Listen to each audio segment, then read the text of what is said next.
చాలా ఆశ్చర్యం అనిపించింది. చెప్పేటోళ్ళకి లేదు కానీ రాష్ట్రాలకు అయితే ఉండాలి కదా. ప్రభుత్వ చేతికి మెట్రో, ఇన్ని రోజులు ప్రభుత్వం చేతిలో కాకపోతే ఎవరి చేతిలో ఉంది మెట్రో? కొద్ది రాసేటప్పుడు చూసుకొని ఆలోచించుకొని రాయాలి కదా. పీపీపీ అంటే ఏంటి? Public private partnership. Metro has always been with government.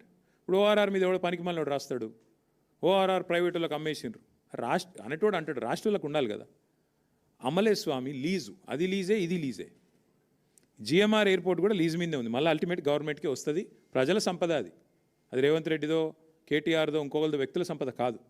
ORR అయినా లీజ్కే ఇచ్చాము, మెట్రో కూడా మనం లీజ్కి ఇచ్చిందే కాంగ్రెస్ ప్రభుత్వం, జిఎంఆర్ ఎయిర్పోర్ట్ను కూడా ఆనాడు చంద్రబాబు గారి ప్రభుత్వం లీజ్కి ఇచ్చింది.